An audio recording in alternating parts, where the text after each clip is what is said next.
Hi everybody, I'm Bree the Plant Lady, checking in with a first day of summer container garden tour. Happy solstice! Today does mark the official change in seasons, and as you can see, my summer container gardens are looking great. Now the main thing that I love about container gardening is that you have control over everything. You decide what vessel you're planting in, what soil you use, and most importantly, how often you water. And here in my central North Carolina garden, we are hot and dry, and all of these pots are getting hand watered with a hose every single day. So let me turn this camera around so that you can get all of the views. Well, as you can see, these two matching terracotta pots in the driveway bed are looking lush and full and beautiful, and that is because there is a hose right there. And this is the door that I walk out of every time I leave my house, so I notice when all these plants need to be watered. Now, we have two things in here that are sort of left over from the last season. We have the snapdragons that got planted last fall. We have the nasturtium, which were seeded in mid-February. Then we have the coleus that was added in, I think, May, probably May, I believe May. And then this trial name I'm losing right now, which is doing pretty doggone well. I'm pleased to see that it's got good vigor and lots of flower buds on it. So that pot I think is a bit more interesting than the one over here. And that's simply because the nasturtiums that were planted in here suffered when I did some transplanting, when I pulled out some of the cool season vegetables. I think specifically I had cauliflower in these, and I disturbed the nasturtium roots, and this one, the nasturtiums didn't make it. But I really like this coleus a lot, and the snapdragons just keep on going. So as long as they're flowering, there's no reason to remove them. Well, as you can see, my driveway looks a little bit like I'm starting a nursery. I'm not, but I was down at Spartanburg Community College last week giving a lecture, and my good friend, Dr. Kevin Paris, loaded my Prius down. So I just need to move these to a shadier spot. And we're so dry, we don't have any rain in the forecast, that I don't think we're gonna even try to get anything planted in the ground. I'd rather put these somewhere where, well, where they can still be watered every single day, but tightly packed together in these containers. Behind all of these pots, of course, the wall is growing really well. You see the coleus is filling out so great. The mangave, I just can't say enough about mangave. I think they're the coolest plants that have ever been created. I love lavender lady specifically. I think this is reasonable to say this is my favorite cultivar. I also have a pot of rice here, and I believe this is Rex rice, and I direct seeded this in this pot a couple, I think 2 weeks ago, so it's growing really well. And then the turmeric and ginger pots are also doing really well. I moved that, there we go. They've grown tremendously in a really short amount of time, getting in these big pots filled with veggie mix here in the warm driveway bed. Across the front porch, this pot's really doing so well, and it's in super dense shade. But the plant I'm most excited about is this awesome begonia that I got as a trial. And part of the reason I think it's doing so well is because we just haven't had any rain, and begonias tend to prefer this less humid environment. I'm poking around trying to find the label, and I don't see it. But I'm really impressed with it so far. Usually begonias die in August, and that's okay. I can enjoy it until then. It would be great if it didn't die and I could keep it, because I love the dark foliage and this incredible orange bloom. It's really quite nice. Now I need to do some transplanting into this. I've got some rooted pieces of coleus that I'm gonna put into this pot and make it a bit more interesting. And I think there's something going wrong with the drainage in this pot. You see the leaves on this gardenia are definitely indicating a drainage issue. So I need to poke around and make sure that the holes are actually not clogged. It's not wilting, which would be a sign if it was actually like physically holding water, but I think there may be a drainage issue in this container, and I just might be time for me to empty that pot out, put some fresh soil in, do a completely new container garden here. Well, here at Dennis's bench, I'm telling you, I can't keep the water in the bird bath. I put water in it every day, and it evaporates. It's so hot and so dry. But the berries have done really well. I've harvested a lot of raspberries from here. Blackberries are just starting to ripen. And these containers with the columnar apples are doing wonderfully. I think it's been about 3 weeks since we potted these, and it's just great to see everything filling out so well. This one, there was lantana in this that's actually been hardy in the container. And really the biggest challenge is just preventing the deer from eating. They don't eat lantana, but they do eat sweet potato. You can see they've been nibbling there. The deer actually came and ate quite a bit of these 2 apples, and they ate the apples that were growing on them, which is super annoying. And then wanted to show you the black mudras, which is too heavy for me to move, but I plan to move it back. I just need to get some help. This is doing great. It's really starting to show that nice dark coloration. So this is a purple leafed rice that I grew from seed that I absolutely love. I think it's one of the most beautiful plants that you can grow in the summer. Well, you can see that the Agapanthus that were planted last year are doing wonderfully. The bees certainly love it. And this was hardy in the container outside all winter. And it stayed right here in this spot on the concrete. This is east facing. And I really think that's probably my best bet for growing Agapanthus, because the voles ate the ones I planted in the ground. So growing them in a pot is just basically my best choice. And the tomato combos here at the Airbnb are doing wonderfully. Of course, we haven't had any rain, so I haven't really had any major wilt issues. So that's one advantage of not getting rain. The cream sausage are just covered in fruit. It's such an exciting thing to come outside and harvest ripe tomatoes every day. And I've been harvesting a lot of tomatoes off of this variety. I can't find the label, but it's a nice yellow slicer, and it's a dwarf variety that I picked up at the farmer's market. And these blueberries are doing pretty well. I'm pretty excited about that. They're starting to show a bit of nutritional deficiency, and I'm sure that that's because my soil in the pot is probably too neutral. So I'll probably this fall I'll be repotting those, or I'm just not feeling very confident about growing blueberries in the ground anymore because the pH fluctuations are really troubling. Now, I did lose a tomato in this pot, and so I'm just noting to myself that this one on the end, if I want to grow tomatoes in it, I need to take all the soil out and repot it. That has Ralstonia in the soil. But other plants aren't impacted by Ralstonia. So coleus don't care, snapdragons, lantana. I have planted an eggplant. I also have this cute little dwarf pepper that has a whole bunch of fruit on it. So Ralstonia is primarily, it impacts a lot of different plants, but specifically tomatoes are very, very sensitive to it. So here's a great example of rice. This is again Rex rice, pots with no drainage holes. And the key thing here is to put some BT dunks in to prevent mosquito larvae from establishing. And that'll really help with your mosquito population just in general. But this is 2 weeks older than that, and that is 2 weeks old. So this is almost like a month old, grown directly from seed in the pot. You can see standing water, and 2 weeks difference in size, just to give you the reference. Rice loves heat. It's a wonderful summer annual, again, to grow in pots with no drainage holes. You don't have to walk far on this property to find containers. Here we've got 3. These are all trial vegetables.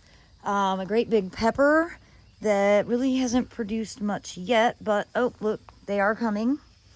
We've got a couple different varieties of tomatoes, and they are really starting to kick in. Lots and lots of fruit forming. And this is a pretty delicious sort of cherry form. And then we've got a nice slicer here. The foliage is already starting to look beat up, and that's because these arrived in April. So they've been planted a long time. But I am really excited to see such good fruit set, and I don't see any blossom end rot on these. Nope, excellent. That means I've been maintaining their moisture level appropriately. A lot of people misunderstand blossom end rot. It's technically caused by a calcium deficiency, but that calcium deficiency is actually a physiological reaction to uneven moisture. So if you let your plants get dry and then you water them very heavily, that causes blossom end rot. So the easiest way to avoid it is just to water your tomatoes on a daily basis. Well, there is no question. This is the very best way to grow tomatoes. If you have access to veggie mix, do what I'm doing. You see how good these plants look.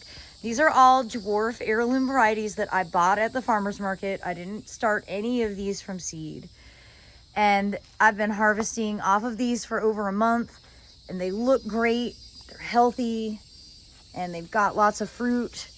And these bags, you know, we cut holes in the sides of the bags, but not the bottom. So when the nematodes start to become active, which I think this year they're going to be active earlier because we've been so hot and dry, the nematodes can't get up through the plastic. And that's really the goal. That way I didn't have to put down concrete block. You know, if you notice, I have blocks sort of everywhere, and that's to prevent nematodes from getting up into all of my containers.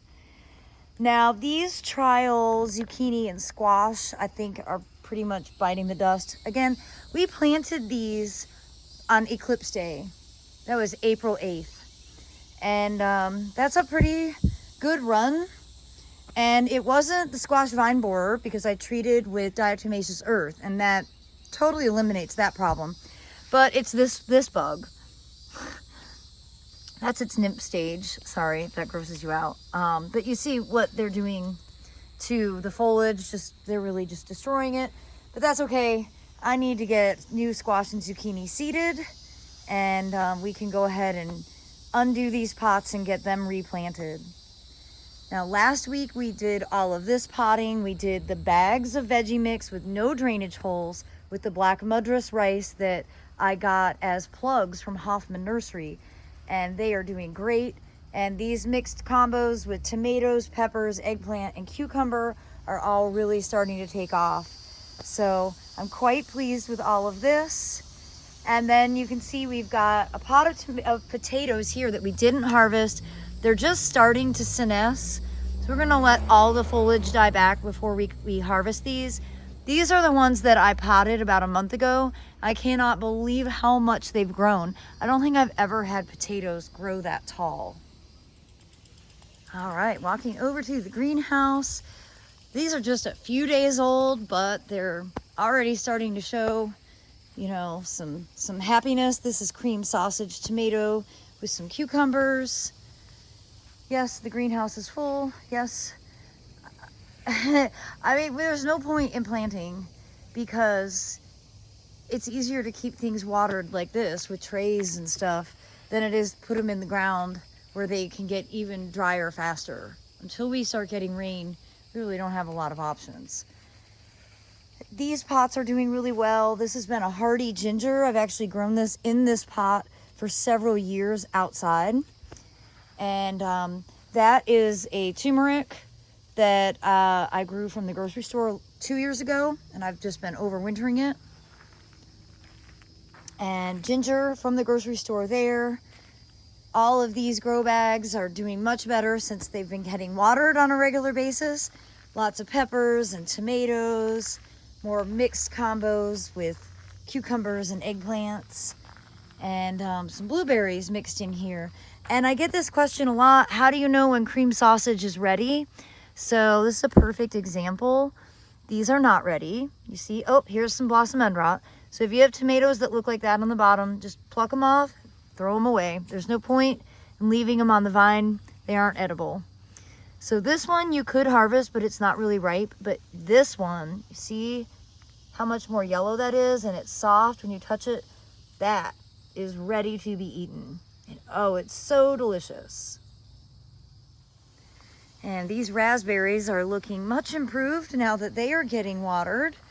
I just posted a video about these poor blueberries that I'm trying to rehab. No change here. It's only been a few days. And coming into the fire pit area from the back, lots of pots in here. And of course, that's really the key with container gardening, putting them all in one area so you can water easily. And in this case, they got hand watered and we ran a sprinkler here just because everything is so dry.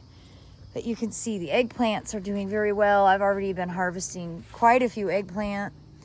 All of these dwarf tomatoes are looking great. Lots of fruit on them. So pleased. These containers also, these are cream sausage. Here's another ripe cream sausage to go ahead and take off. And these combinations with some of the trial plants look really great. These geraniums have done well. The savola is looking nice. Yeah, overall, I'm really quite happy with this year's trial plants. And I'm just always inspecting. See a little bit like that. I think I'll leave that and see if that develops or if it heals. And I've mentioned this in my weekly garden tours, but because we haven't had rain, the petunias are doing really well. And I am enjoying them. I usually am kind of snooty about petunias because they die, but this year they haven't. But certainly the plants that like and appreciate this climate without needing any water are the succulents, especially the mangaves. And I just can't say enough about mangave. I think everybody needs to get on the ball and start growing these. They are so beautiful. And you know, if they're not hardy in your region, bring them inside and use them as a houseplant. They're really attractive. The great thing is they're not spiky. Like they have a tip, but it doesn't hurt you. That's like the main reason that I grow these. Like, I don't grow any agave because I'm afraid of them. The mangaves are such a better option. And there's so many different cultivars. So, you know, you have one like this, whose name I don't remember, but this one is Bad Hair Day. It looks totally different. And then, I don't know if that one's like Silver Fox or something. I don't know all the cultivars. It doesn't matter. They're all just super cool. Well, I cannot believe how well these vegetables are doing. And these are in grow bags. And they are on the ground without concrete blocks. And probably nematodes will get in and kill them. But I'm just hoping that before that happens, I can get a decent amount of harvest out of them. So these are cucumbers and tomatoes. And of course the goal is to get these cucumbers to grow up and over this trellis. And here you can see the lime is doing really well. Actually, I think this might be a Meyer lemon. And that begonia was a trial begonia from about 4 years ago that is nonstop awesome. And another plant that usually is dead by now is Calibrachoa. And you can see this trial Calibrachoa is looking great. I don't think I've ever gotten a Calibrachoa to be this big. So there is some benefit to this climate that we're living in. Again, another citrus doing well. Lots of little baby fruits coming. This dahlia actually overwintered in the pot and is perennializing. And then I love this succulent that I got at Piedmont Feed. It's called the goldfish plant. And I think it's one of my favorite plants ever. It's just so cool. Who wouldn't want one of these?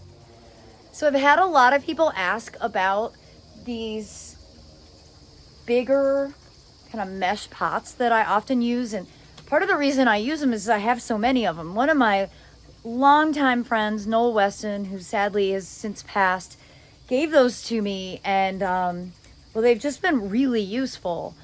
We used to use them just to like haul mulch in, but then I started growing in them. So people were asking, where do you get them? And you know, I was like, I don't know. So I searched the internet And I found these on Chewy. Now these, yeah, Chewy, like the cat and dog food supplier. These are much smaller, and I didn't do a deep dive because I don't really need to buy that many, but I bought 2 just to see how they were. And I really like that they have handles. So if you just Google pond pots, that's what I Googled, you should be able to find some decent options. I think those ones that I have are actually 7 gallon. These are 3 gallon.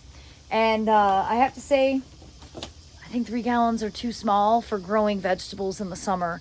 Just isn't enough space for soil and roots, and these drain really, really well, which is good. It's to your advantage, but I think you need bigger pots, especially if you're wanting to grow tomatoes and maybe do a couple of vegetables in a container together. This is not the right size, but they are available on the internet, so just Google it. Well, this feed tank looks awesome. And you know, I was a little worried, and actually, again, because we haven't had rain, maybe that's a contributing factor as to why these are looking so great. Usually silverleaf plants die in North Carolina pretty quickly, but I'm really pleased to see how well they're doing. Of course, the Kufia, bat face, is one of my favorites. Can't go wrong with coleus ever. You can also see that the cucumbers are really starting to take off. This trial echinacea is doing pretty well. It's getting a little crowded. I also have a trial sage in here that I lost 2 of, but I've got this one that's still alive that I probably need to cut back the coleus just to make sure it doesn't get too overcrowded. But I'm really happy with how everything in this pot's looking. And of course, the succulents, you can't go wrong with succulents, ever. You simply can't go wrong with succulents. Remember, I overwinter these in my heated shed. I'm actually planning to overwinter them in the greenhouse this year. I dry store them so they don't get watered in the winter. And I've been growing some of these for like a decade. And they are just the easiest container plants that you can grow. And as I'm talking about succulents, you see I've got them scattered all over the yard, and that's because they don't need a lot. They don't need much help. They like the sun. They don't need to be watered every day. They don't mind being watered every day, but they don't need it. So I'm really glad that this year I've kind of moved them to different areas of the garden. But, you know, I've got here in this bed 2 extremes. I've got super dry, super wet. And the black madras rice that was directly sown in this pond liner is doing great. Really start to see that coloration, and overall I'm really pleased. Actually, it's going to be a little bit difficult to focus this phone on, but do you see the little droplets of water? That is called guttation. That's actually water coming from inside the plant. So a really cool phenomenon. And I'll put a link in the description so that you can learn more about it. Well, everybody, I hope that you have enjoyed this solstice container garden tour. I'm certainly wishing you all the very best, and I look forward to sharing more updates with you as we continue on with our very hot and dry summer. As always, thanks so much for watching, and happy gardening.